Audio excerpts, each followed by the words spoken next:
Hello दोस्त, objection management शुरू हो गया है टेक्नीशियन का। और सबसे बड़ी बात है, सभी का हाई स्कोर आ रहा है तो हाई कट ऑफ जाएगा ही, ये सबको पता है टेक्नीशियन 3 आंसर की आने के बाद। और ये इसलिए हुआ है कि नॉन टेक्निकल सिलेबस पूरी तरह से है। कुछ टेक्निकल क्वेश्चन होते हैं, साइंस के कुछ क्वेश्चन होते हैं, तो कुछ अंतर पैटर्न, एक मिनट इसको मैं डिलीट कर दूँ, कुछ पैटर्न चेंज हो जाता। लेकिन कुछ लोगों को क्वेश्चन है कि मैं ऐसा ऐसा करूँगा तो पर क्वेश्चन के लिए मेरा 1.33 नंबर पड़ गया और 2 से 3 क्वेश्चन करूँगा तो और बढ़ जाएगा। तो अच्छी बात है, करना चाहिए, लेकिन इसमें कंडीशन ये है कि आप क्वेश्चन के सिलेक्शन अपने मन से नहीं, दिल से, और उस क्वेश्चन को सोल्व करके अपने मन से देखिए, तब करिए। फैक्ट है, सही है या नहीं है बोलिएगा। लेकिन ऑब्जेक्शन मैनेजमेंट में सबसे बड़ी चीज़ है कि हम जो समझते हैं वो हर हमेशा सही नहीं होता। हम समझते हैं अपने तरीके से, दूसरा समझता है अपने तरीके से। तो एक प्रश्न वही आया है यहाँ पे, ये मेरा फेवरेट टॉपिक है इसलिए मैं इस पे वीडियो बना रहा हूँ। ऐसा इंटेंशन नहीं है कि मैं ये क्वेश्चन सॉल्व कर दूंगा तो विद्यार्थी नहीं करते, और विद्यार्थी नहीं करते तो 100 में से 90 नंबर कहाँ से आता, मुझे तो देख के ही डर लग रहा है। तो समझिए कंसेप्ट को। कंसेप्ट क्या होता है कि हमें अपने से सारी चीज़ें दिखती नहीं है, और ये मेरे चैनल पे कोई आके पूछा है, और विद्यार्थी अच्छे हैं, हमेशा क्वेश्चन करते रहते हैं, बहुत सारे मैसेज करते रहते हैं, कोई सही है कोई गलत है। तो एक सिंह का है कि मेरा एक नंबर मिल जाएगा इस क्वेश्चन अगर सही हो गया तो। प्रश्न बहुत सिंपल है और हिंदी में है, लेकिन इस प्रश्न का लिखा हुआ टॉपिक के लिए आपको इसके 4-5 कंडीशन होते हैं, पाँचों कंडीशन को आपको मीट करना होता है।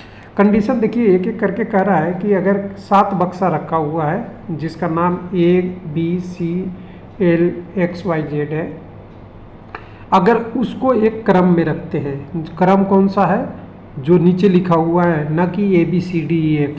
तो नीचे क्या लिखा हुआ है, कंडीशन नंबर 1 कहता है A और Z के बीच में 4 ही लोग हैं। तो कुछ भी रख लीजिए, मैं ऊपर नीचे हो सकता है, लेकिन कंडीशन को हम A और Z लिख लेते हैं।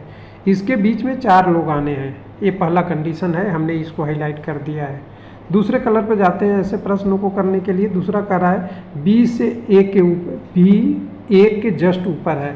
अगर नीचे A होता तो B ऊपर होता। कंडीशन 2-3 बनता है, ध्यान रखिएगा, एक ही नहीं बनता है, लेकिन मैं एक सोल्व कर रहा हूँ। B क्या कर रहा है, A से ऊपर है, 2 कंडीशन हमने फुलफिल कर दिया। तीसरा कह रहा है LY के बीच में 2 बक्से रखे हैं, लेकिन LY का हमें जगह नहीं पता है, तो तीसरा पे अभी हम रखेंगे रोक, हम चलेंगे चौथे कंडीशन और 5वें पे। कह रहा है C को X से ठीक ऊपर रखा हुआ है, लेकिन C और X हमें नहीं पता है अभी इसमें कि कहाँ है, लेकिन सब इसको देखेंगे, Y का C के ठीक ऊपर रखा जाना चाहिए, Y को C के ऊपर रखा जाना चाहिए। क्या है, कह रहा है नहीं रखा जाना चाहिए, Y को C से ऊपर नहीं रखा जाना चाहिए। तब देखिए C और X के ठीक ऊपर रखा हुआ है, C X के ठीक ऊपर रखा हुआ है, तो मैं जब एक X ले लेता हूँ, इसके ऊपर C को रखता हूँ। कंडीशन मीट कर रहा है। अब कह रहा है कि इसके कंडीशन में से, इसको अब कंडीशन में से ये कह रहा है कि LY के बीच में 2 बक्से रखे और हैं, LY। अब LY कहाँ हो सकता है, या तो A के नीचे और Z के ऊपर, यही हो सकता है ना।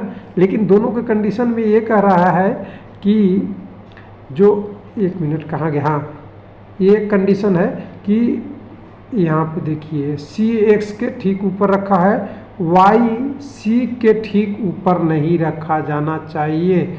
Y C के ऊपर नहीं रखा जाना चाहिए, तो ऊपर क्या आएगा, L आएगा, और Y कहाँ आएगा, यहाँ आएगा। ये कंडीशन ये है, इसके अलावा भी और हो सकता है। और B ऊपर अब रखा हुआ था।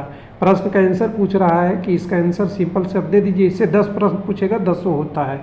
MBA में 10-10 क्वेश्चन ऐसे ही सेट में पूछे जाते हैं, तो मैं यहाँ पे MBA का ही एग्जाम्पल देता हूँ।